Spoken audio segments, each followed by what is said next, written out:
नमस्कार, स्वागत है आप सभी का नवकार एकेडमी के उस ऑनलाइन डिजिटल प्लेटफॉर्म पर। आज हम आपके सामने लेके आए हैं 10th बोर्ड एग्जाम 2027 का एग्जाम स्पेशल एक्सप्रेस। इस एग्जाम स्पेशल एक्सप्रेस में हम आपके सामने जो आपके मेजर सब्जेक्ट्स हैं जैसे कि मैथ्स, साइंस, इंग्लिश, एसएस, इसके इम्पोर्टेंट एमसीक्यूज कौन कौन से हो सकते हैं वो आपके सामने लेके आएंगे। आपसे भी एक निवेदन रहेगा कि ये जो सेशन है ये अपने दोस्तों के साथ जो 10th क्लास में पढ़ रहे हैं उनको ज़्यादा से ज़्यादा संख्या में शेयर करें ताकि उन विद्यार्थियों तक भी ये जो इम्पोर्टेंट एमसीक्यू सेशन है एग्जाम स्पेशल एक्सप्रेस ये उन तक पहुंच सके। तो चलिए बिना किसी देरी के हम अपने टॉपिक की तरफ बढ़ते हैं। हम एमसीक्यू आपके सामने इसलिए लेके आए हैं ताकि एमसीक्यू के बेस पे हम इस पूरे के पूरे चैप्टर का कंसेप्ट आपके सामने क्लियर कर सके। साथ ही मैथ्स की जो बुक होती है उसमें एमसीक्यू बहुत कम मात्रा में होते हैं उसमें, जबकि एग्जाम जो बोर्ड एग्जाम का जो पैटर्न है उसमें तकरीबन 18 के आसपास एमसीक्यू आपसे पूछे जाते हैं। तो हमारा एक ही मकसद है, क्योंकि ये जो 18 ऑब्जेक्टिव है ये कि आपके जो बेटर स्कोरिंग है 95 प्लस 100 आउट ऑफ 100 इसके लिए बहुत ही कंपलसरी है। अगर हम इस एमसीक्यू पे ध्यान न देके सिर्फ बड़े प्रश्नों पे ध्यान देंगे तो शायद हम एक बेहतर स्कोर से मिस हो जाएंगे। तो इसके लिए हम आपके सामने एमसीक्यू की एक स्पेशल एग्जाम स्पेशल एक्सप्रेस लेके आए हैं जो आज मैथ्स क्लास को लेके हैं। धीरे धीरे हम साइंस, एसएस, इंग्लिश उसके भी स्पेशल एक्सप्रेस आपके सामने लेके आएंगे। तो तैयार रहिएगा और बिना किसी देरी के हम सीधे अपने टॉपिक की तरफ आगे बढ़ते हैं। और मैथ्स का एक फर्स्ट रूल है कि आपको प्रैक्टिस करनी ही होगी। बिना प्रैक्टिस के आप मैथ्स में कभी भी परफेक्ट नहीं बन सकते। अदर सब्जेक्ट एक बार आप रट्टा मार के भी स्कोर बना सकते हैं, बट मैथ्स में आपको प्रैक्टिस करनी ही होगी। मैथ्स में आपको हाथ में पेन पकड़नी ही होगी। सेकेंड थिंग है, अगर मैथ्स में बहुत बार ऐसी स्थितियां होती हैं कि मैथ्स में हम क्वेश्चन करते करते बीच में ये छोड़ के बैठ जाते हैं कि मेरे से तो नहीं होगा, मेरे से तो नहीं होगा। तो ऐसी स्थिति से आपको उभरना पड़ेगा। स्पेशल मैथ्स में आपको कभी भी डीमोटिवेट नहीं होना है कि मेरे से तो ये होगा ही नहीं। बहुत बार तो विद्यार्थी इस चक्कर में ही प्रश्न को नहीं करते हैं कि यार ये प्रश्न तो अपने से नहीं होगा। तो मतलब आपको कोशिश तो खुद से करनी ही पड़ेगी, आपको उससे मायूस नहीं होना है। तो किसी ने सही कहा है कि मायूस नहीं मत होना जिंदगी में कभी भी, मायूस मत होना जिंदगी में कभी भी, किसी भी वक्त तेरा नाम बन सकता है। मायूस मत होना जिंदगी में कभी भी, किसी भी वक्त तेरा नाम बन सकता है। अगर दिल में हो आग और हौसले हो बुलंद, अगर दिल में हो आग और हौसले हो बुलंद, तो अखबार बेचने वाला बच्चा भी कलाम बन सकता है। अखबार बेचने वाला बच्चा भी कलाम बन सकता है। तो जब अखबार बेचने वाला बच्चा कलाम बन सकता है तो आप मैथ्स को क्यों नहीं कर सकते? मैथ्स को आप आराम से कर सकते हैं। बस जरूरत है एक आपके अंदर आपको हौसला बढ़ाने की, आपको अपने दिल में आग लगाने की कि मैथ्स को तो मैं करके रहूंगा। मैथ्स से डरना बिल्कुल भी नहीं है। और आप आज का जो अपना टैगलाइन है वो यही है कि मैथ्स से डरना मना है। मैथ्स से डरना क्या है? मना। अगर आप मैथ्स से डरोगे तो मैथ्स को नहीं कर पाओगे। आपको मैथ्स की आग के अंदर चलना पड़ेगा। मेरा वादा है, अगर आप मेरे कदमों से कदम मिलाते हुए चले आपको कभी मैथ्स से डर नहीं लगेगा। तो चलिए बिना किसी देरी के हम सीधे से अपने प्रश्नों की तरफ आते हैं। हम स्पेशल आज आपकी जो मैथ्स का क्लास 10th का जो चैप्टर है फर्स्ट, सेकेंड, थर्ड, फोर्थ। पहला है वास्तविक संख्या, रियल नंबर्स। सेकेंड है बहुपद, पॉलिनोमियल। तीसरा है आपका दो चर वाले रैखिक समीकरण, linear equation with two variable. And four है आपका द्विघात समीकरण, क्वाड्रेटिक इक्वेशन। इन चारों चैप्टर्स के एमसीक्यू क्या क्या हो सकते हैं? ऐसा नहीं है कि इतने ही एमसीक्यू है, और भी एमसीक्यू जैसे जैसे एग्जाम्स आपके नजदीक आते रहेंगे हम स्पेशल इसके अलावा भी और भी इंपॉर्टेंट क्वेश्चन आपके सामने लाते रहेंगे। तो चलिए बिना किसी देरी के हम आगे बढ़ाते हैं, और क्वेश्चन नंबर 1 आपके सामने है। निम्न में से कौन सी अपरिमेय संख्या नहीं है? आपको इसमें से ऐसी संख्या पता करनी है जो अपरिमेय संख्या नहीं है, मतलब इरेशनल नंबर नहीं होना चाहिए, वो पता करना है। तो एक एक करके हम एक ऑप्शन को देखते हैं। तो पहली बात अपने माइंड में क्लियर होना चाहिए कि संख्या दो प्रकार की होती है। संख्याएं दो प्रकार की होती हैं जो अपने सिलेबस में स्पेशली वास्तविक संख्या उनकी बात कर रहे हैं। तो पहली हो जाती है आपकी परिमेय संख्या, एंड सेकंड हो जाती है आपके अपरिमेय संख्या। इंग्लिश में जिसे रेशनल नंबर बोलेंगे और इसको बोलते हैं इरेशनल नंबर। देखिए क्या होता है, परिमेय संख्या का मतलब ऐसी संख्या जिसे P अपॉन Q के फॉर्म में लिख सकते हैं, और Q की वैल्यू यानी जो हर वाला मान है वो कभी भी जीरो नहीं होना चाहिए। अपरिमेय संख्या जिसको P अपॉन Q के रूप में नहीं लिख सकते। तो एक एक करके हम ऑप्शन को एक्सप्लेन करते हैं। सबसे पहले है ये पहला वाला ऑप्शन √10। सबसे पहले सोचिए क्या √10 परिमेय संख्या है या अपरिमेय संख्या? तो जैसे जो √10 में जो 10 का अगर अभाज्य गुणनखंड करेंगे तो वो हो जाएगा आपके √2 इंटू √5, और √2 भी एक अपरिमेय संख्या है और √5 भी एक अपरिमेय संख्या है। तो कुल मिला के इससे ये सिद्ध होता है कि ये कौन सी होगी, ये तो अपरिमेय संख्या होगी। फिर आता है आपके √24। √24 के भी ऐसे कैसे जैसे हम टुकड़े करेंगे तो वो भी एक कौन सी संख्या हो जाएगी, अपरिमेय संख्या। और इसके बाद में आता है √35, तो ये भी कौन सी हो जाएगी आपके अपरिमेय संख्या। लेकिन जैसे ही लास्ट वाले ऑप्शन में हम आगे बढ़ते हैं तो आपके यहाँ लिखा हुआ है √121, और √121 का मान होता है वो होता है आपके 11। कितना होता है 11, और 11 तो कौन सी संख्या, एक परिमेय संख्या। कौन सी संख्या, परिमेय।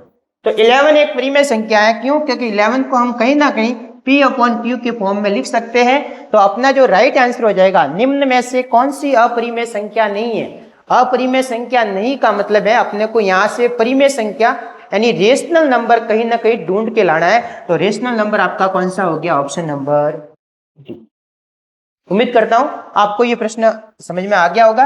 या फिर आपके ऐसा क्वेश्चन कोई भी आता है तो आपको एक ऐसी संख्या ढूंढनी है जो अंडर के अंदर आगे सॉल्व नहीं होती है। ये √121 है, ये तो आगे सॉल्व होके ये तो कोई पूर्ण वर्ग संख्या है, पूर्ण वर्ग संख्या आगे सॉल्व हो रही है, लेकिन ये बाकी वाली कोई पूर्ण वर्ग संख्या नहीं है, ये आगे सॉल्व नहीं होगी। तो फिर ये आज आपके सारी की सारी हो जाएगी अपरिमेय, और ये आपकी होगी परिमेय। चलिए नेक्स्ट क्वेश्चन की तरफ आगे बढ़ते हैं। बहुत ही अच्छा प्रश्न आता है। 2 माइनस √3 है 2 माइनस √3, ये अपने 9th क्लास में पूरा का पूरा एक चैप्टर है। तो बताइए 2 माइनस √3 एक क्या है? क्या एक परिमेय संख्या है, क्या एक अपरिमेय संख्या है, क्या एक सम संख्या है, या फिर एक पूर्णांक संख्या है? तो देखिए आपके सामने यहाँ पे लिखा हुआ है 2 माइनस √3। ये बताने से पहले मैं आपको एक नियम बता देता हूं कि आपने 9th क्लास में पढ़ा होगा कि किसी भी परिमेय संख्या यानी रेशनल नंबर और अपरिमेय संख्या की चाहे जो आप जोड़ करें यानी प्लस करें या फिर इसको माइनस करें, तो जो रिजल्ट होगा, जो उत्तर आएगा वो आपके हमेशा कौन सा आएगा, अपरिमेय संख्या।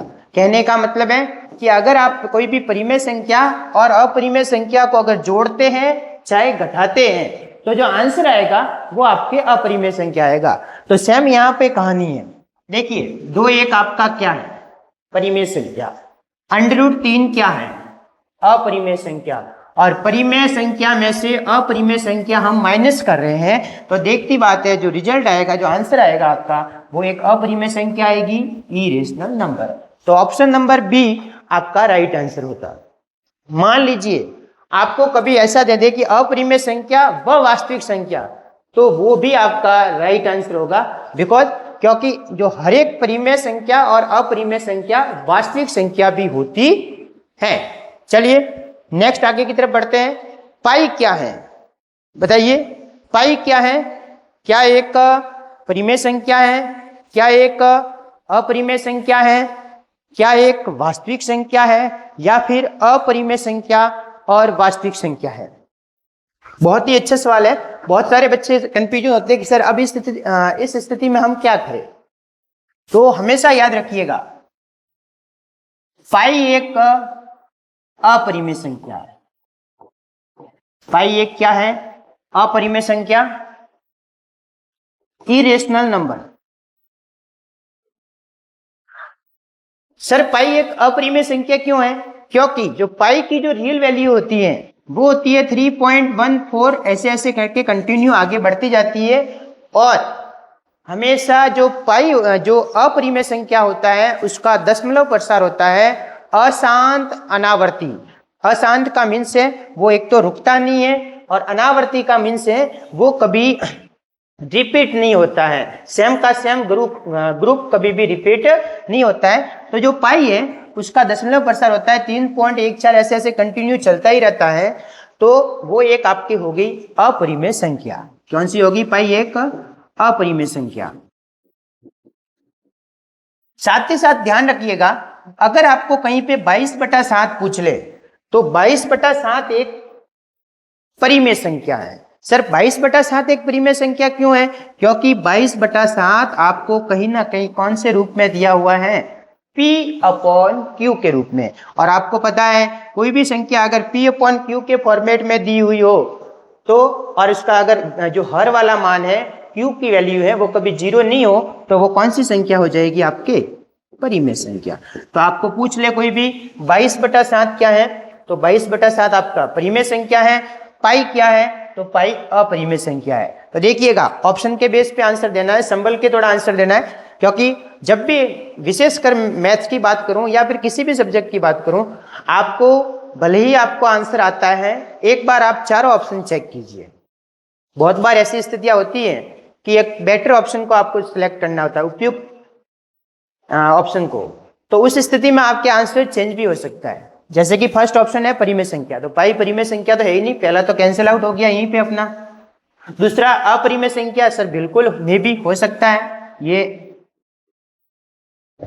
फिर आता है वास्तविक संख्या, और फिर आता है अपरिमेय और वास्तविक संख्या। तो जो इसमें जो बेस्ट ऑफ बेस्ट ऑप्शन देखो, पाई एक वास्तविक संख्या ऑफकोर्स है, पाई एक अपरिमेय संख्या भी है, तो ऑप्शन नंबर डी आपका एकदम परफेक्ट आंसर होगा। क्योंकि पाई एक अपरिमेय तो है ही है, और हर एक अपरिमेय संख्या कौन सी संख्या होती है? वास्तविक संख्या। हर एक अपरिमेय संख्या कौन सी संख्या होती है? वास्तविक संख्या। तो जो ऑप्शन नंबर डी है वो आपका एकदम राइट आंसर हो गया। तो पाई क्या है? पाई एक अपरिमेय संख्या है और वास्तविक संख्या है, क्योंकि हर एक अपरिमेय संख्या एक वास्तविक संख्या होती है। और वास्तविक संख्या कहते किसे हैं? कोई आपसे पूछ सकता है, वास्तविक संख्या रियल नंबर किसे कहते हैं? तो ध्यान रखिएगा, परिमेय यानी रेशनल और अपरिमेय संख्या का जो समूह होता है, ग्रुप होता है, रेशनल और इरेशनल नंबर का जो ग्रुप होता है उसको बोलते हैं वास्तविक संख्या। क्या बोलते हैं? वास्तविक संख्या। लीजिए बहुत ही अच्छा प्रश्न है।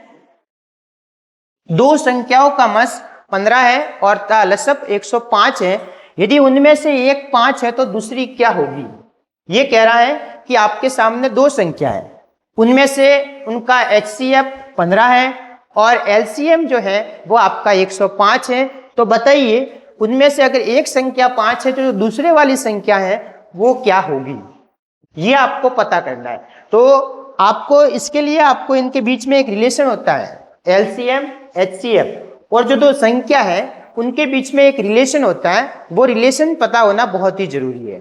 अगर वो रिलेशन पता नहीं है तो आप इसको नहीं कर सकते। तो ध्यान रखिएगा इनके बीच में क्या रिलेशन होता है कि अगर आप किसी भी दो नंबर्स का, स्पेशली ध्यान रखिएगा ये सिर्फ जो रिलेशन है वो दो नंबर्स के लिए लागू होता है, जब भी तीन नंबर्स की बारी आएगी तो ये रिलेशन लागू नहीं होगा। तो अगर आप किसी भी दो संख्याओं का एलसीएम और उन्हीं दो संख्याओं का एचसीएफ का मल्टीप्लाई कर दे तो वो उन दो संख्याओं के गुणनफल के बराबर होता है। दो संख्याओं का गुणनफल, प्रोडक्ट ऑफ टू नंबर्स, उसके इक्वल में होता है। Product of two numbers. तो बस इसी के बेस पे इस प्रश्न को करना है। ये कह रहा है कि कोई भी दो नंबर है उनका जो एचसीएफ यानी मसब आपके 15 दिया हुआ है, लसब आपके 105 दिया हुआ है और उनमें से एक नंबर 5 है। उसमें से एक नंबर कितना है? 5। तो आप पता करो दूसरा नंबर क्या होगा, आप पता करो दूसरा नंबर क्या होगा। तो लीजिए सर हम इसी के बेस पे करते हैं। एलसीएम का मान है अपना 105, एचसीएफ की वैल्यू है आपके 15, इक्वल का इक्वल, दो संख्याओं का गुणा। तो अपन कौन सी दो संख्याओं की बात कर रहे हैं? सर एक संख्या तो है 5, तो दूसरी मैंने मान ली x, तो 5 गुणा x। बताइए इतने में कोई आपको दिक्कत है? तो चलिए आगे बढ़ते हैं। अब अपने को x की वैल्यू यानी उस संख्या की वैल्यू निकालनी है। तो x को अपन ने एक साइड रखा, तो ये 5 यहाँ पे मल्टीप्लाई में है, मल्टीप्लाई वाला नंबर जैसे ही जाएगा तो वहां जाके डिवाइड में चला जाएगा। तो लीजिए 105 गुणा 15 बटा 5, 5 का भाग दिया 15 में कितनी बार? 3 बार, और 3 का गुणा 105 से किया तो आया आपके 315। कितना आ जाएगा? 300, 3 पंजे 15 और 3 एकम 3। तो आंसर आपका राइट हो गया 315। बहुत ही अच्छा सवाल है। और ये सवाल स्पेशली एक आपके बुक में भी दिया हुआ है। दो संख्या है उनका एचसीएफ और एलसीएम दिया हुआ है और दो संख्याओं का शायद एचसीएफ दिया हुआ है और एलसीएम फाइंड करना है। इस टाइप का प्रश्न आपको एक बुक में भी दिया हुआ है, तो उसको भी आपको जरूर देखना है। नेक्स्ट आगे बढ़ते हैं। बहुत ही अच्छा प्रश्न आता है। जो फर्स्ट वाला क्वेश्चन किया था उसमें भी उसमें हमने परिमेय संख्या ढूंढी थी, और अब जो क्वेश्चन आया है आपके सामने कि निम्न में से अपरिमेय संख्या है, इसमें से अपरिमेय संख्या कौन सी है वो आपको पता करनी है। लीजिए ऑप्शन आपके सामने, ऑप्शन ए है 2, ऑप्शन 2 है 2.23, 24, 25 और ऐसे कंटिन्यू आगे है। 2.23 पे बाहर लगा हुआ है और ये है 22/7। तो देखिए अपरिमेय संख्या, तो अपरिमेय संख्या का मैंने आगे बताया, जो अपरिमेय संख्या होती है उसका जो दशमलव प्रसार होता है वो हमेशा अशांत अनावर्ती होता है। अशांत का मीन्स है वो रुकेगा नहीं, एंड अनावर्ती का मीन्स है वो ग्रुप में कभी भी रिपीट नहीं होगा। तो देखिए ये तो देखती बात है, √2 तो क्या होगी? एक परिमेय संख्या होगी। √1 कौन सी? 2 क्या होगी? आपके परिमेय संख्या हो गई। ये क्या हो गई? तो देखिए ये आगे कंटिन्यू रूप से आगे बढ़ रही है और ये कभी भी रिपीट नहीं हो रही है, ग्रुप रिपीट नहीं हो रहा है, नंबर रिपीट हो सकता है 2, 3, 2, 4, 2, 5, तो ये पूरा का पूरा ग्रुप कभी भी रिपीट नहीं हो रहा है। तो ये आपके कौन सी हो गई? अपरिमेय संख्या। देखिए यहाँ पे लिखा हुआ है 2.23 और 2.3 पे बार लगा हुआ है। ये बार ये रिप्रेजेंट करता है कि ये नंबर सेम टू सेम जो ग्रुप है पूरा का पूरा रिपीट होगा। तो आप इसको ऐसे लिख सकते हो 2, 3, 2, 3, 2, 3 और ऐसे ऐसे करके कंटिन्यू है। और ये 22/7 है। तो देखिए 22/7 तो मैं आगे भी बता चुका हूँ कौन सी संख्या है, आपके परिमेय संख्या है। जो ये आपके रिपीट मतलब अशांत तो है लेकिन रिपीट हो रही है, तो ये कहीं ना कहीं आपके किस में काउंट हो जाएगी? आपके परिमेय संख्याओं में। तो आपका ऑप्शन नंबर जो 2 है 2.23, 24, 25, ये क्या हो जाएगा? अपरिमेय संख्या, अपरिमेय संख्या। चलिए नेक्स्ट आगे बढ़ते हैं। बहुत ही अच्छे सवाल है। 144 के अभाज्य गुणनखंड में 2 की घात है। ये कह रहा है अगर हम 144 का प्राइम फैक्टर निकालें तो 2 की पावर क्या रहेगी? बहुत ही इजी क्वेश्चन और एक तरह का हलवा प्रश्न है, इसको तो गलत करना ही नहीं है। चलिए ये कह रहा है सबसे पहले आप 144 का प्राइम फैक्टर निकालिए। तो लीजिए हम 144 का प्राइम फैक्टर निकालते हैं। तो 2 से डिवाइड किया, 2 सत्ते 14, 2 दूनी 4, 2 से डिवाइड किया कितना आ गया? 36, 2 से डिवाइड किया कितना आया? 18, 2 से डिवाइड किया कितना आया? 9, 3 से डिवाइड किया कितना आया 3, 3 से डिवाइड किया कितना आया 1। तो लीजिए अब इसको जैसे ही हम लिखेंगे तो ये 2 कितनी टाइम्स है, सॉरी 4 टाइम्स है, तो आपके कितना हो गया 2 की पावर 4, और यहाँ पे 3 कितने टाइम्स है, 3 2 बार है, तो 3 की घात कितनी हो गई 2। 1 2 3 4, 2 4 बार है और 3 2 बार है। तो आपको प्रश्न जो पूछा है कि इसका अगर हम प्राइम फैक्टर निकाले तो 2 की पावर क्या होगी, तो 2 की पावर क्या होगी 4। तो आपका जो राइट आंसर हो जाएगा ऑप्शन नंबर ए 4। चलिए आगे बढ़ते हैं। बहुत ही अच्छा प्रश्न आता है आपके सामने कि यदि पी स्क्वायर एक सम संख्या है तो पी क्या होगा। ये कह रहा है कि अगर पी स्क्वायर एक सम संख्या है, आपके इवन नंबर है, तो जो पी की वैल्यू है वो क्या होगी।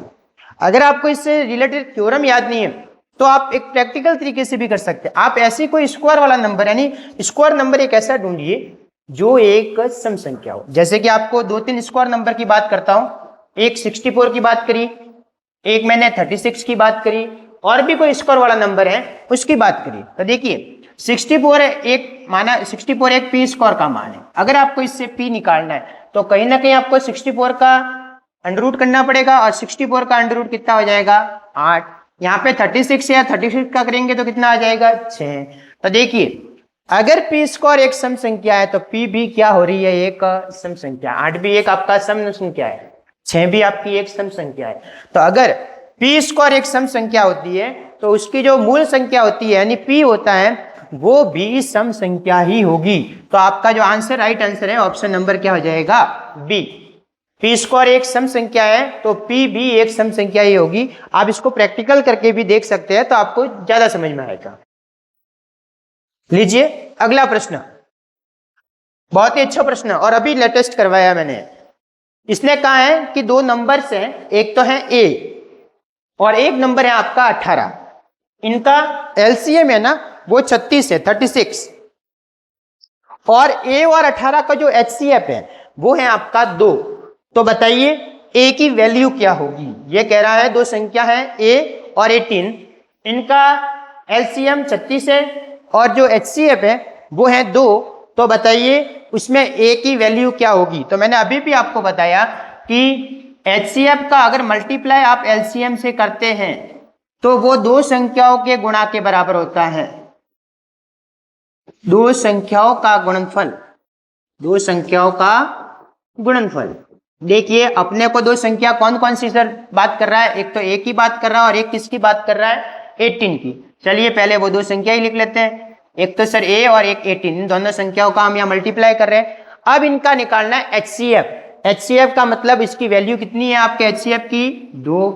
एक इनका एलसीएम, एलसीएम की वैल्यू भी आपको यहाँ पे दी हुई है कितनी 36। तो ये कह रहा है 2 संख्या है, अगर आप इसके एचसीएफ और एलसीएम की वैल्यू देखें तो बताइए वो 2 संख्याओं में एक संख्या है ए, तो उसकी वैल्यू फाइंड आउट करनी है, उसका मान कितना है वो आपको पता लगाना है। तो सबसे पहले हमने ये सोचा कि भाई इनके बीच में रिलेशन क्या है। तो एचसीएफ एलसीएम और नंबर्स के बीच में रिलेशन क्या होता है कि अगर आप एचसीएफ और एलसीएम का मल्टीप्लाई करते हैं तो वो उन दोनों संख्याओं के गुणा के बराबर होता है। तो मैंने उस संख्या, दोनों संख्याओं का जो एचसीएफ है वो यहाँ दिया हुआ था 2, इनका एलसीएम भी यहाँ पे दिया हुआ था 36, और इन दोनों संख्याओं के गुणा के बराबर है। तो एक संख्या इसमें से इसने बता दी है ए और दूसरी संख्या है आपके 18, तो मैंने ये लिख लिया। अब अपने को ए की वैल्यू फाइंड आउट करनी है। तो देखिए ये 18 है ना, ये ए के साथ मल्टीप्लाई में, और मल्टीप्लाई वाला नंबर इधर जाते ही डिवाइड में चला जाएगा। तो ए की वैल्यू कितनी है, ये आपके 2 का मल्टीप्लाई 36 से और यहाँ 18 से कर दिया डिवाइड। 18 वन दा 18 और 18 टू दा 36, और 2 का 2 से मल्टीप्लाई किया तो आ गया 4। ये आपका करेक्ट आंसर है। तो जो 4 है वो ऑप्शन नंबर किस में है, डी में। बहुत ही अच्छा प्रश्न है और स्पेशली याद रखना है, क्योंकि जब भी एग्जाम के लिए आप तैयारी करें, बोर्ड एग्जाम्स के लिए तैयारी कर रहे हैं, तो आपको स्पेशली बड़े प्रश्न की तरफ ध्यान देना ही है। साथ ही साथ आपको एमसीक्यू पे भी स्पेशली ध्यान देना है, क्योंकि 18 के आसपास ऑब्जेक्टिव है। इसका मतलब 18 नंबर आपके लिए बहुत ही मायने रखते हैं, क्योंकि बूंद बूंद से ही घड़ा भरेगा और 100 में से 100 आएंगे। बहुत ही अच्छा प्रश्न है आपके सामने। 96 और 404 का एचसीएफ यानी मसब क्या होगा। तो आपको पता ही है जब भी मसब पूछता है तो आपको ये मैंने लिख लिया 96 और ये आपके लिख लिया 404। आप जब भी ये सीरीज देख रहे हो, ये क्वेश्चन जो बैंक है उनको देख रहे हो, तो स्पेशली ध्यान रखें, आप वीडियो को पॉज करके पहले क्वेश्चन खुद से सॉल्व कीजिए, फिर वापस से प्ले कीजिए एंड अपने आंसर को चेक कीजिए कि मैंने सही किया या गलत। वरना यूं हो जाएगा कि मैं सिर्फ बोलता रहूंगा और आप सिर्फ देखते रहेंगे। सिर्फ दर्शक बन के नहीं रहना है, आपको बनना है एक्टिव वाला दर्शक, जो एक्टिव पोजीशन में हो।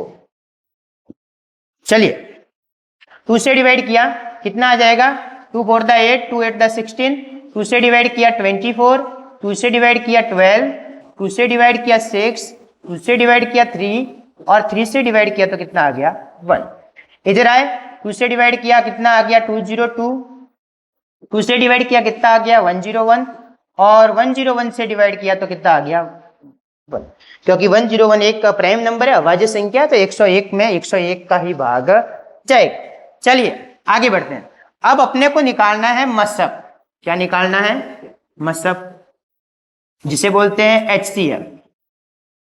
ठीक है, तो HCF निकालने के लिए आपको मैंने एक ट्रिक बताई हुई है कि म से मछली, म से क्या, मछली, और मछली हमेशा छोटी होनी चाहिए और कॉमन होनी चाहिए, दोनों के अंदर होनी चाहिए।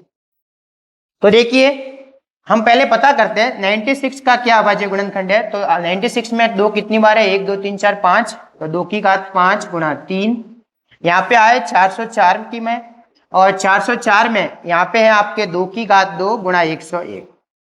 मसब निकालना है, HCF निकालना है।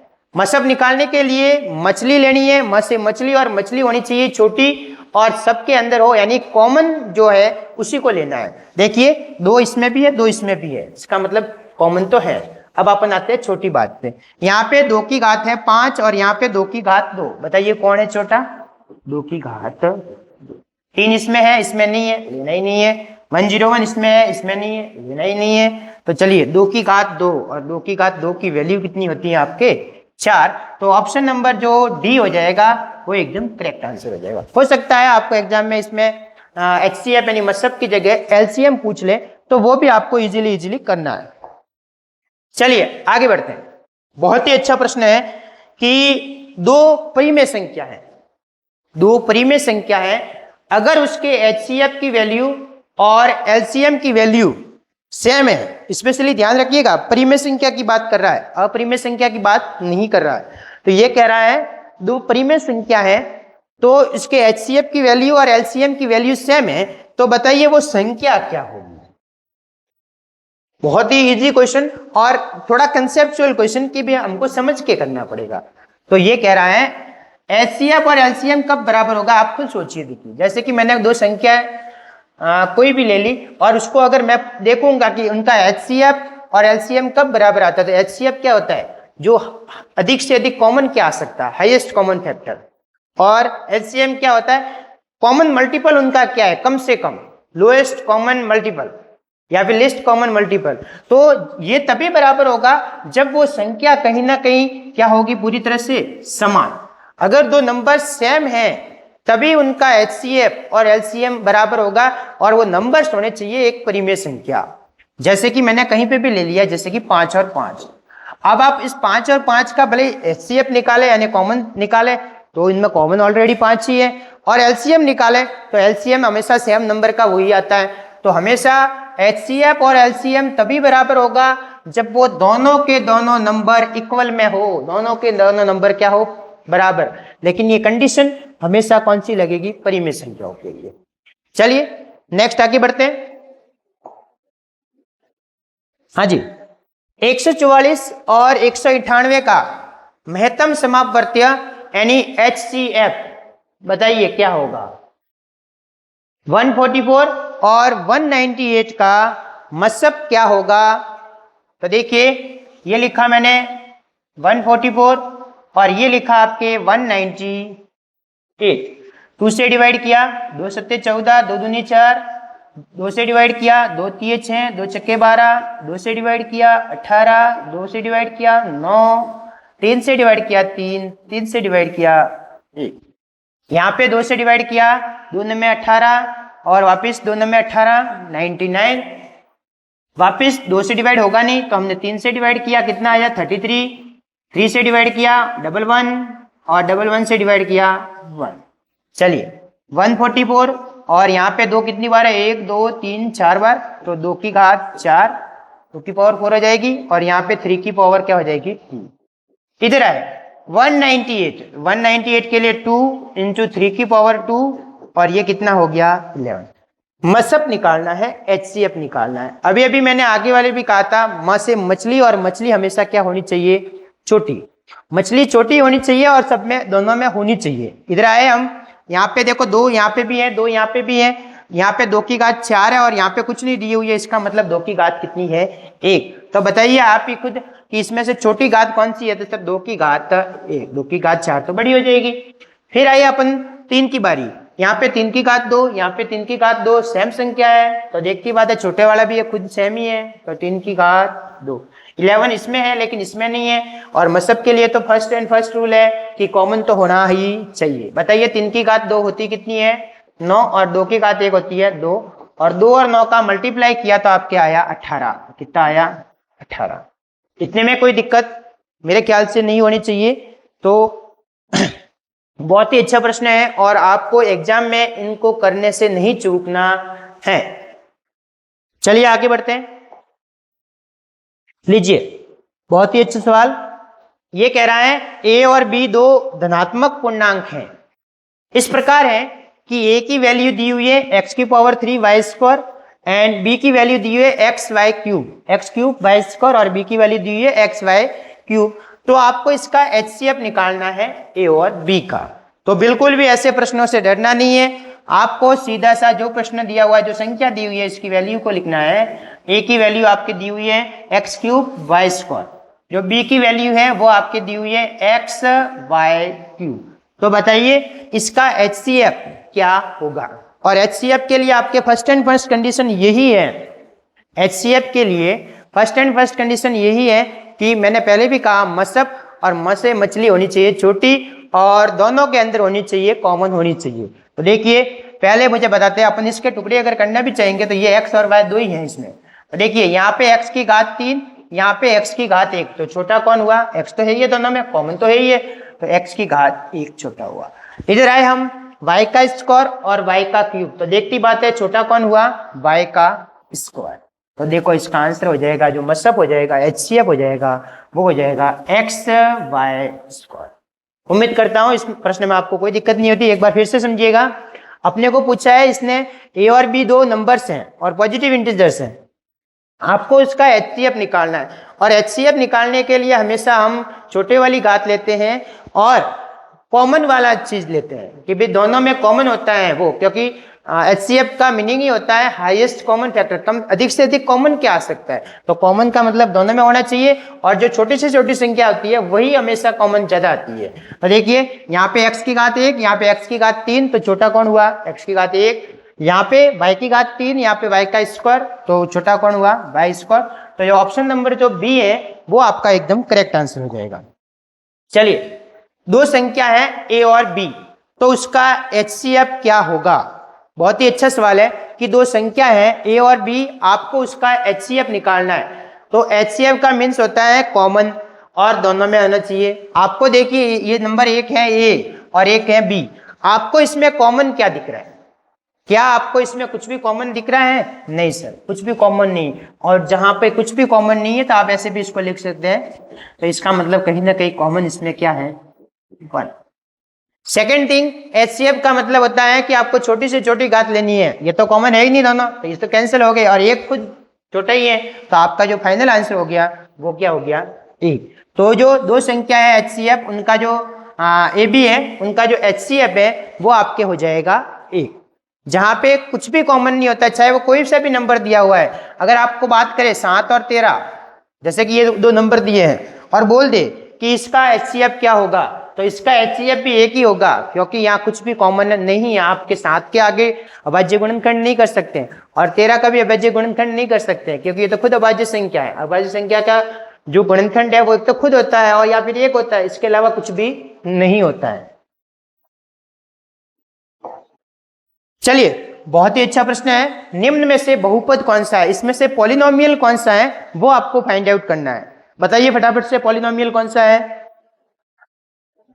इसमें से पॉलिनोमियल कौन सा है वो आपको पता करना है। तो सबसे पहले आपको पॉलिनोमियल के लिए जो कंडीशन होती है वो पता होनी चाहिए। बताइए पॉलिनोमियल के लिए कंडीशन क्या होती है। तो कंडीशन नंबर 1 यही होती है कि कोई भी बहुपद तब वो बहुपद होता है जब उसमें कोई चर राशि है, जो वेरिएबल है, वो एक पूर्ण संख्या होनी चाहिए या फिर धनात्मक पूर्णांक संख्या होनी चाहिए, पॉजिटिव इंटीजर होना चाहिए।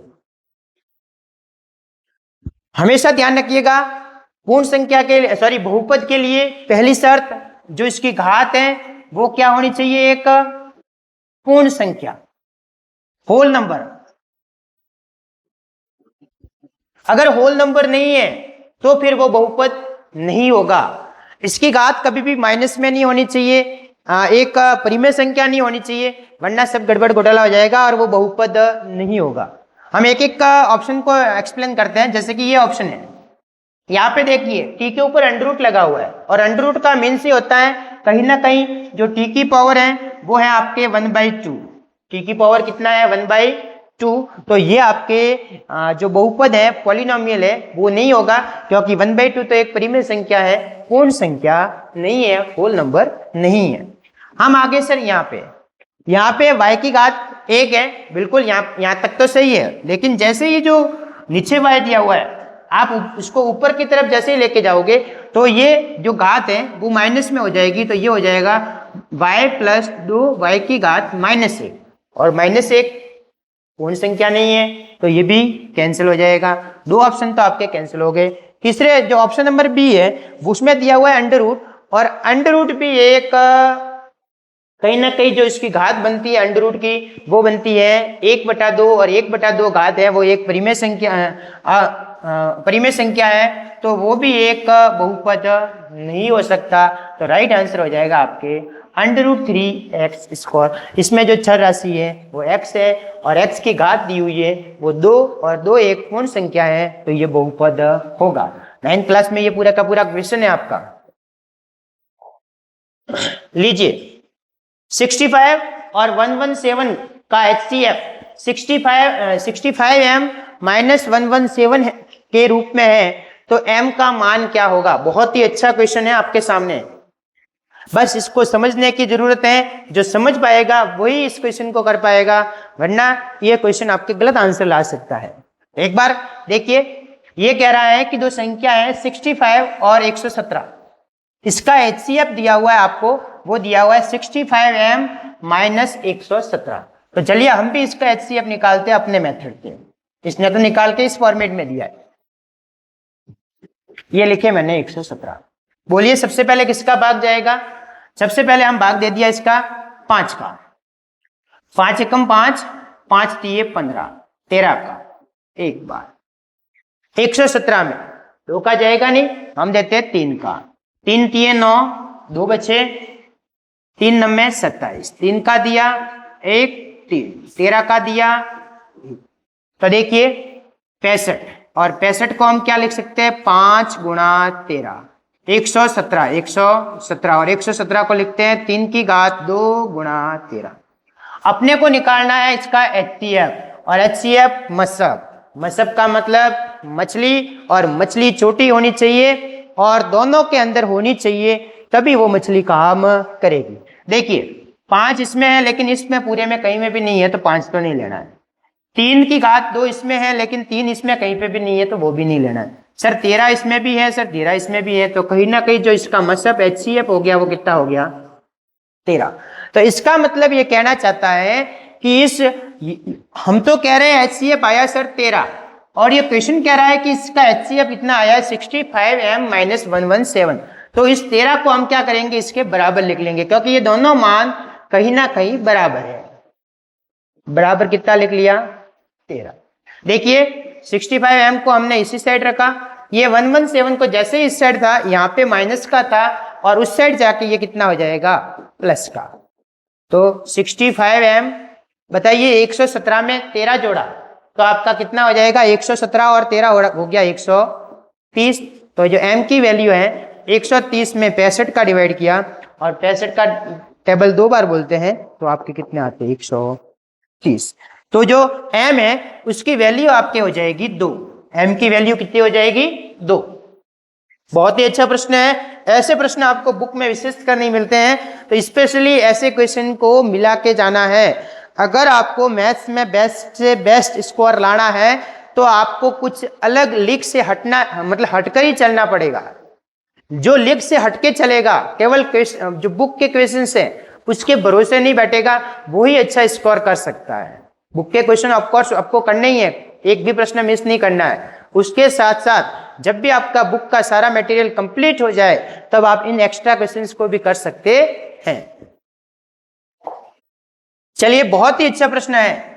एक अशून्य परिमेय और परिमेय संख्या का गुणनफल क्या होगा? ये कह रहा है एक अशून्य परिमेय संख्या, कहने का मतलब शून्य नहीं होनी चाहिए, उसके अलावा और अपरिमेय संख्या का गुणनफल क्या होगा?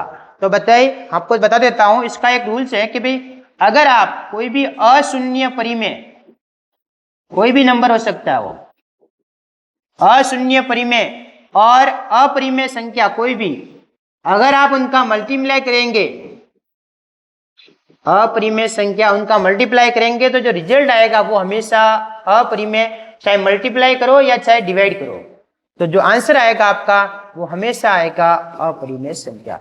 हमेशा ध्यान रखिएगा, कोई भी अशून्य परिमेय संख्या का मतलब शून्य नहीं लेनी है, उसके अलावा कोई भी ले लो आप, उसका आप मल्टीप्लाई अगर अपरिमेय संख्या से करोगे तो जो आपका आंसर आएगा फाइनल वो हमेशा अपरिमेय संख्या ही आएगा। अशून्य परिमेय संख्या की बात करता हूं, जैसे कि मैंने ले ली 2 एक परिमेय संख्या है, क्योंकि आप 2 को 2/1 के रूप में लिख सकते हैं। अगर आप इसका मल्टीप्लाई किसी भी अपरिमेय संख्या से करेंगे, चाहे √2, √3, √5, √7 किसी से भी करेंगे, तो आपका, जैसे कि मैंने इसका मल्टीप्लाई कर दिया √3 से, तो जो आपका फाइनल आंसर आया वो आया 2√3।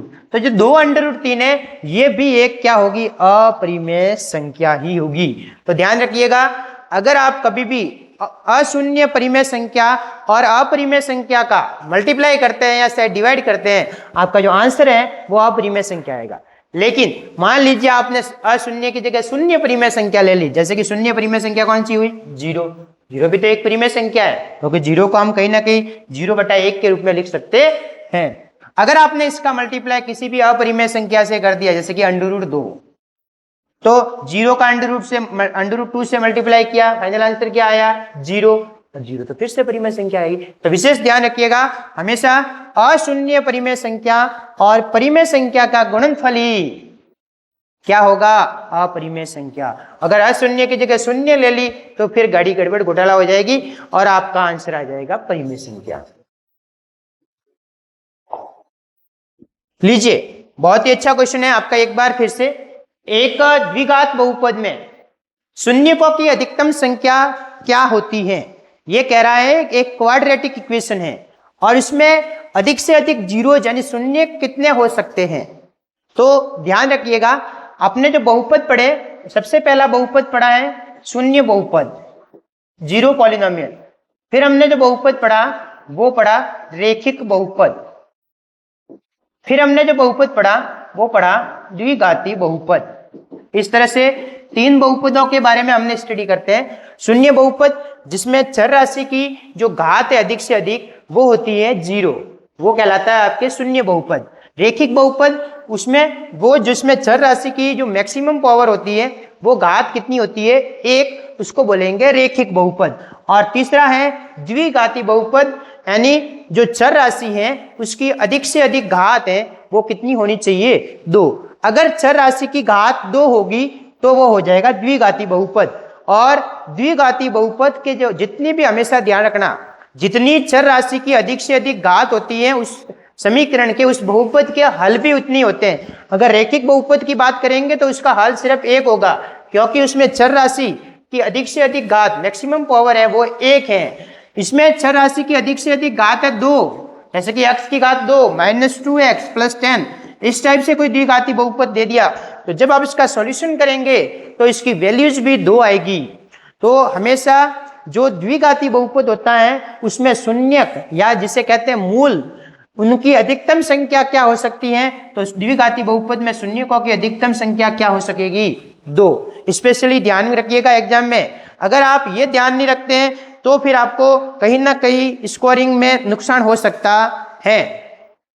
चलिए अगले प्रश्न की तरफ आगे बढ़ते हैं। हाँ जी, बहुत ही इजी क्वेश्चन और हर कोई प्रश्न इसको कर सकता है, एकदम हलवा सा प्रश्न है और हलवा प्रश्न में तो मिस होना ही नहीं है। जब भी हलवे का नाम आए इसको खा जाना है बिना सोचे समझे, और बस थोड़ा सा ध्यान रखना है गर्म नहीं हो, और गर्म हो गया तो आपकी जीभ भी जल सकती है। तो गर्म होने का मीन्स है मेरा थोड़ी सी सावधानी से प्लस माइनस का विशेष ध्यान रखते हुए आगे बढ़ना है। तो चलिए, शून्यकों का योग दिया हुआ है और गुणनफल दिया हुआ है, और आपको योग दिया हुआ है 0 और गुणनफल दिया हुआ है √5, तो आपको बताना है उसका बहुपद क्या होगा।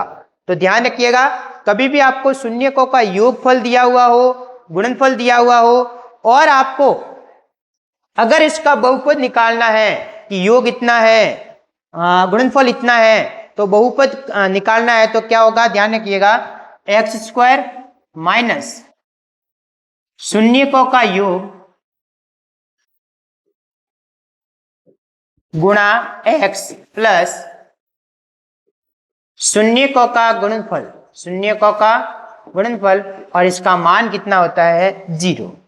आपको क्या करना है, आपको जो भी एग्जाम में शून्यकों का योग और शून्यकों का गुणनफल दिया हुआ है उसका पता करना है कितना है। तो आपको ऑलरेडी दिया हुआ है सर, योग तो दिया हुआ है 0 और गुणनफल दिया हुआ है √5, बस उसकी वैल्यू यहाँ पे रख लेनी। शून्यकों का योग 0 तो 0 × x, शून्यकों का गुणनफल है √5 तो ये √5 बराबर 0। देखिए 0 का x से मल्टीप्लाई, वो वाला पद तो पूरा 0 हो गया, तो पीछे जो रिमेनिंग रहा वो ये रहा x² प्लस √5 बराबर 0, x² प्लस √5 बराबर 0। तो देखिए x² प्लस √5 बराबर 0, आपका ऑप्शन कौन सा हो जाएगा? Option number C, option number C. Option number C में x² प्लस √5 बराबर 0। लीजिए बहुत ही अच्छा क्वेश्चन है, यदि बहुपद 2x² plus x plus k और इसका एक शून्यक दिया हुआ है 3, तो k की वैल्यू क्या होगी? ये कह रहा है एक बहुपद है और इसका शून्यक यानी जीरोज आपको दिया हुआ है, तो k की वैल्यू निकालनी है। k की वैल्यू क्या होगी? तो आपको पहले से बता देता हूं कि शून्यक होता क्या है, जीरोज क्या होता है। तो जीरोज एक ऐसी संख्या जिसको हम फिर से अगर समीकरण में रखें तो उस समीकरण का मान कहीं ना कहीं 0 हो जाता है, तो वो इसका शून्यक है। और ये कह रहा है इस समीकरण का यानी इस बहुपद का जो शून्यक है वो आपको दिया हुआ है 3। कितना दिया हुआ है? 3। अगर आप इस 3 जो x की वैल्यू है 3, इसको अगर आप इससे वापस इस बहुपद में इस समीकरण में रखते हैं तो इस समीकरण की जो पूरा का पूरा मान है वो कितना हो जाएगा? 0। तो चलिए हम वैल्यू पुट करके देखते हैं। तो x की जगह कितना लेना है? 3। तो लीजिए 3 का स्क्वायर, x की जगह लिख लिया 3 प्लस k बराबर 0। 3 का स्क्वायर कितना होता है? 9, और 9 का 2 से मल्टीप्लाई किया तो आया 18 प्लस 3 प्लस k बराबर 0। 18 और 3 आपके हो गए 21, तो k का मान कितना आ गया? -k21। जैसे ही आप 21 को इधर से उधर ट्रांसफर करेंगे साइन बदल जाएगा, और साइन बदलते ही आपके d की वैल्यू है वो आपके हो जाएगी -21। उम्मीद करता हूं आपको इस प्रश्न में कोई तकलीफ नहीं होगी, बहुत ही विशेष है। स्पेशली आपके बुक में जितने भी k वाले क्वेश्चंस हैं, चाहे सेकंड चैप्टर से रिलेट करते हो, फोर्थ चैप्टर से रिलेट करते हो, उनको स्पेशली मिलाएगा, वो स्पेशली पूछे जाते हैं, और वो ही ऐसे क्वेश्चन से आपके स्कोरिंग को बेस्ट करेंगे। लीजिए बहुत ही अच्छा और हलवा प्रश्न है आपके लिए। एक बहुपद दिया हुआ है p of x, x² minus 2x plus 5, x² minus 2x plus 5, और इसके शून्यक दिए हुए हैं a और b। तो बताइए ए बी का मान क्या होगा? जनरली तो ये प्रश्न आपको बहुत बार समझ में ही नहीं आता है कि आखिर पूछना क्या चाहता है। तो देखिएगा मैं आपको हिंट दूंगा, यहाँ ए बी और ए बी का मीन्स है a × b। a multiply b। और आपको कहीं ना कहीं ये पूछ रहा है कि ये जो एक द्विघात बहुपद दिया हुआ है इसके शून्यक ये दिए हुए हैं, तो आप शून्यकों का गुणनफल ज्ञात करो। शून्यकों का क्या ज्ञात करो? गुणनफल। तो चलिए एक बार फिर से इसकी पूरी की पूरी बातें बता देता हूं कि जो द्विघात बहुपद होती है उसका मानक रूप होता है x square plus b x plus c बराबर 0। अगर आपको इसके शून्यक निकालने हैं, मान लीजिए कि मैंने इसके शून्यक कोई अल्फा और बीटा है, अगर आपको कभी पूछ ले शून्यकों का योग ज्ञात कीजिए, शून्यकों का योग यानी जो आपने शून्यक माने अल्फा और बीटा उनका योग निकालना है, तो आपका फॉर्मूला हो जाएगा माइनस बी बटा ए। बी का मीन्स है जो एक्स के गुणांक है, एक्स का कोफिशिएंट है, और ए का मीन्स है जो एक्स स्क्वायर का गुणांक है, एक्स स्क्वायर के गुणा में कौन बैठा है, तो ये हो जाएगा माइनस बी बटा ए। दूसरा शून्यकों का गुणनफल, शून्यकों का गुणनफल, और शून्यकों के जो गुणनफल की वैल्यू होती है वो होती है आपके c बटा ए। c बटा ए, c बटा ए का c का मतलब है जो अक्षर पद कौन सा है, तो यहाँ पे अक्षर पद, और a यानी वही आपका एक्स स्क्वायर का गुणा। बस तो इसी की हेल्प लेके इस क्वेश्चन को करना है। आपको पूछा है शून्यकों का गुणनफल, और शून्यकों के गुणनफल का फॉर्मूला होता है सर c बटा ए। c का मतलब है अक्षर पद, बताइए यहाँ पे अक्षर पद कौन है? 5। ए का मतलब होता है एक्स स्क्वायर के गुणा में कौन बैठा है, गुणांक कौन है इसका, तो सर एक्स स्क्वायर के गुणा में बैठा है 1, और 1 में 5 में 1 का डिवाइड किया तो आखिरकार उत्तर कितना आया? 5। तो इसके जो शून्यकों का गुणनफल हो जाएगा वो हो जाएगा आपका 5। ये का ये आपको पूछ लिया होता है ए बी की जगह ए प्लस बी का मान क्या है, तो शून्यकों का गुणनफल का फॉर्मूला लगाते, और शून्यकों के योग का फॉर्मूला लगाते, और शून्यकों के जो योग का फॉर्मूला होता है वो होता है माइनस बी बटा ए। माइनस तो है ये, बी की वैल्यू कितनी है, जो बी यानी एक्स के मल्टीप्लाई में होता है, एक्स के मल्टीप्लाई में कितना है -2, और ए का मान कितना है 1, माइनस माइनस हो गया प्लस, और 2 बटा 1 कितना हो जाएगा 2, तो तब आपका आंसर हो जाता 2।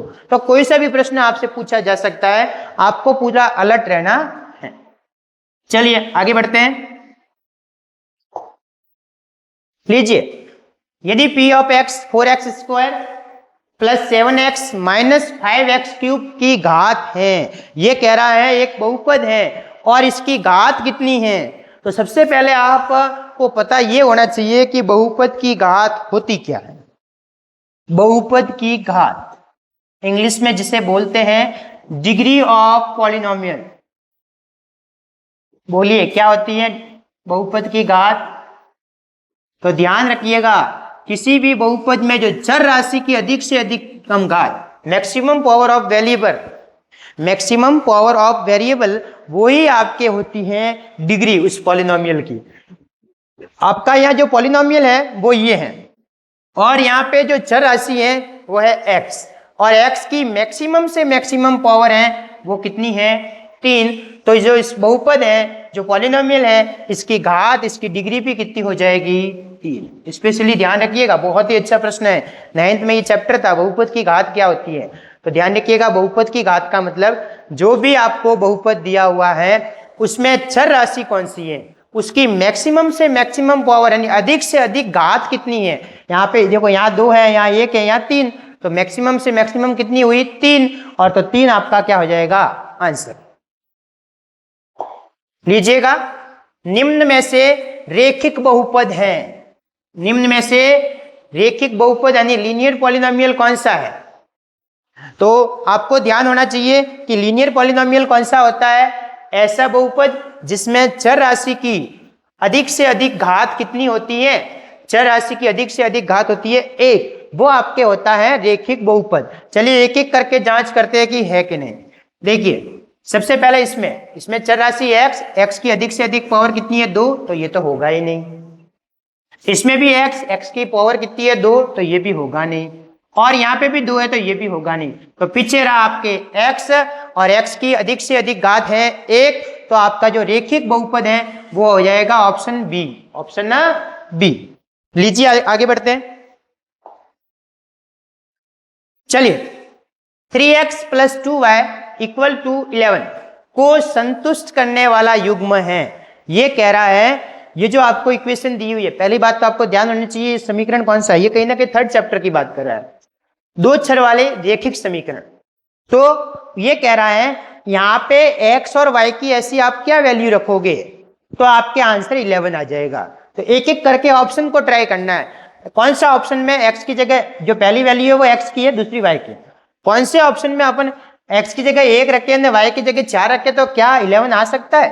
तो देखिए 3 इंटू 1 प्लस 2 इंटू 4, तो देखिए 3 इंटू 1 कितना हो गया 3, 2 इंटू 4 कितना हो गया 8, जोड़ा तो कितना आ गया 11। अपना तो ऑप्शन पहले ही सेट हो गया, वैसे आगे चेक करने की भी जरूरत नहीं, और आप चाहो तो चेक भी कर सकते हो। चलिए तो 3 इंटू 2 प्लस 2 इंटू 3, तो देखिए 3 का गुणा 2 से किया 6, 2 का गुणा 3 से किया 6, और 6 और 6 क्या हो गया 12, तो ये तो क्या हो गया कैंसिल। तीसरा 3 इंटू 3 प्लस 2 गुणा 5, 3 3 9, 2 पंजे 10, जोड़े तो आगे 19, ये भी कैंसिल। चौथा ऑप्शन ट्राई किया 3, x की वैल्यू कितनी है 1, 2 गुणा 3, तो देखिए 3 एकम 3, 2 3 6, जोड़ा तो कितना आ गया 9, तो ये आपके ये भी कैंसिल। तो जो ऑप्शन नंबर ए यानी जो x की वैल्यू 1 और y की वैल्यू 4, ये आपका हो जाएगा राइट आंसर। लीजिए बहुत ही अच्छा प्रश्न है कि k के किस मान के लिए निम्न रैखिक समीकरणों के युग्म का कोई हल नहीं है। ये कह रहा है k की ऐसी क्या वैल्यू ले तो इस जो रेखिक जो समीकरण आपको दी है इसके कोई हल नहीं होंगे। तो आपको वो तीनों कंडीशन याद होनी चाहिए कि कब कोई हल नहीं होते हैं, कब अद्वितीय हल होते हैं, और कब अपरिमित रूप से अनेक हल होते हैं। तो पहली बात कोई हल नहीं, और कोई हल नहीं से पहले आपको मैं पहले समीकरण ही लिखवा देता हूं कि समीकरण है कौन सी। सर फर्स्ट वाली तो है 3x plus y equal to 1, second वाली है 2k minus 1 into x plus y is equal to 2k plus 1। ये कह रहा है कोई हल नहीं, और कोई हल नहीं का मतलब है कहीं ना कहीं वो जो इसके जो ग्राफ बनेगा उसकी रेखा एक दूसरे के पैरेलल होगी, काटेगी नहीं, और जब काटेगी नहीं तो उसका कोई हल होगा नहीं। और कोई हल तब नहीं होता है जब a1 बटा a2 वो तो बराबर हो b1 बटा b2 के, लेकिन बराबर नहीं हो c1 बटा c2 के। a1 बटा a2 और b1 बटा b2 की वैल्यू तो सेम होगी, लेकिन c1 बटा c2 की वैल्यू सेम नहीं होगी। तो आपको इसकी सहायता से इसका आंसर फाइंड आउट करना है। a1 का मतलब पहली समीकरण में x का जो गुणांक है वो कितना है 3, a2 पहली समीकरण में x का गुणांक कितना है 2k माइनस 1, b1 यानी y का गुणांक यहाँ पे कितना है 1, और b2 यहाँ पे y का गुणांक कितना है, क्रॉस मल्टीप्लाई किया 3 का गुणा 1 से 3 और 2k माइनस 1 का 1 से गुणा तो 2k माइनस 1, तो 2k इज इक्वल टू ये 1 इधर जैसे ही जाएगा तो 3 प्लस 1, तो 3 प्लस 1 कितना होता है 4, और k बराबर हो गया 4 के अंदर 2 का भाग दिया तो कितना आ गया। देखिएगा 3 का मल्टीप्लाई 1 से किया आया 3, 2k माइनस 1 का 1 से मल्टीप्लाई किया तो 2k माइनस 1, 2k को हमने यहीं रखा तो ये 1 माइनस का था इधर जाके प्लस का हो गया, और 3 प्लस 1 कितना हो गया 4, 2k का मान 4 है तो k का मान हो गया 4 बटा 2, और 4 में 2 का भाग देते तो आपका जो आंसर है k का वो कितना हो जाएगा b।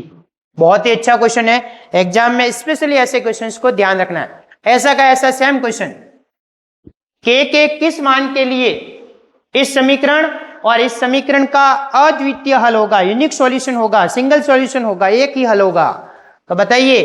तो सबसे पहले आपको जब इस क्वेश्चन को करना होगा तो सबसे पहले हम इस समीकरण को लिख लेते हैं kx plus 2y is equal to 5, 3x plus y is equal to 1। तो देखिएगा अद्वितीय हल, अद्वितीय हल का मतलब होता है कि उस समीकरण का सिर्फ एक हल होगा, और एक हल कब होता है जब सर a1 बटा a2 और b1 बटा b2 का मान बराबर नहीं हो। जब a1 बटा a2 और b1 बटा b2 का मान बराबर नहीं होगा तो तो उस समीकरण का अद्वितीय हल होगा, यानी को मतलब सिर्फ एक सिंगल सॉल्यूशन होगा, उसके अलावा हल नहीं होगा। तो देखिए a1 की वैल्यू यहाँ पे कहीं ना कहीं कितनी दी हुई है 3, a2 की वैल्यू कितनी दी हुई है, सॉरी a1 की वैल्यू k और a2 की वैल्यू कितनी दी हुई है 3, b1 की वैल्यू कितनी दी हुई है 2 और यहाँ पे b2 की वैल्यू कितनी दी हुई है 1, और ये दोनों बराबर नहीं होने चाहिए। देखिए क्रॉस मल्टीप्लाई किया k और यहाँ पे 3 का 2 से मल्टीप्लाई किया तो क्या हो जाएगा, इसके लिए जो कंडीशन सेट होगी कि k की वैल्यू 6 नहीं होनी चाहिए। तो अद्वितीय हल कब होगा, जब k की वैल्यू 6 नहीं होगी, तब इस जो दोनों समीकरण है उसका जो मान है वो अद्वितीय होगा। है बात समझ में? तो आपका जो ऑप्शन नंबर है ए एकदम करेक्ट आंसर हो जाएगा। चलिए आगे बढ़ते हैं। लीजिए बहुत ही अच्छा, बहुत ही प्यारा सा क्वेश्चन और आज का अपना अंतिम प्रश्न। सबसे छोटी भाज्य संख्या और सबसे छोटी अभाज्य संख्या का HCF कितना होगा, ये कह रहा है। देखो ये प्रश्न तभी सही हो सकता है जब इन दोनों बातों के कंसेप्ट क्लियर हो। जब जिसके अगर इन दोनों बातों के कंसेप्ट क्लियर नहीं है तो फिर वो इस प्रश्न को चाहते हुए भी नहीं कर पाएगा, आते हुए भी नहीं कर पाएगा। तो देखिए सबसे छोटी भाज्य संख्या, भाज्य संख्या का मीन्स है जिसमें एक का डिवाइड होता है, खुद का डिवाइड होता है, इसके अलावा और भी नंबर का डिवाइड होता है। तो याद रखिएगा सबसे पहले एक से स्टार्ट करते हैं। एक, तो एक ना तो भाज्य संख्या है और ना ही अभाज्य संख्या। आए दो पे, दो एक सबसे छोटी अभाज्य संख्या है, सबसे छोटी अभाज्य संख्या। अभाज्य संख्या 2 से स्टार्ट होती है। 3, 3 भी एक अभाज्य संख्या। और जब बारी आई 4 की तो 4 कौन सी संख्या हो गई, भाज्य। तो सबसे छोटी भाज्य संख्या की बात करें तो कितनी हो जाएगी 4, और सबसे छोटी अभाज्य संख्या की बात करें तो कितनी हो जाएगी 2। और इसका HCF का मीन्स है कम से कम ऐसी घात जो कॉमन आ रही हो दोनों में, और इन दोनों में कम से कम कॉमन क्या है, तो HCF आपका कितना हो जाएगा 2। HCF कितना हो जाएगा 2। तो आंसर हो गया ऑप्शन बी। आप चाहो तो पहले टुकड़े करके भी देख सकते हो। 4 यानी उसको लिखेंगे 2 की घात 2 और ये है 2 की घात 1। और अपना जो HCF है वो कहता है मछली, और मछली होनी चाहिए छोटी। यहाँ पे 2 की घात 2, यहाँ पे 2 की घात 1, और दोनों में होनी चाहिए, दोनों में तो है ही है। और छोटी घात की बात करी तो 2 की घात 1 और 2 की घात 1 होता कितना है 2। तो ये थे आपके आज के जो आपके 10th क्लास की मैथ्स है उसका चैप्टर 1, 2, 3 एंड 4। इससे आगे भी 1, 2, 3, 4 के लेके आएंगे और भी बेस्ट ऑफ बेस्ट क्वेश्चन। इस तरह से हम पूरे कोर्स को कवर करने का पूरा प्रयास करेंगे ताकि MCQ से रिलेटेड आपके कोई भी क्वेश्चन एग्जाम में गलत नहीं हो। तो आपसे एक निवेदन रहेगा कि इस सेशन को, इस क्लास को अपने दोस्तों के साथ ज्यादा से ज्यादा संख्या में शेयर करें, जिससे हमें भी मोटिवेशन मिलेगा और हम और भी बेस्ट ऑफ बेस्ट करने का प्रयास करेंगे। तब तक के लिए जय हिंद, जय भारत, हर हर महादेव।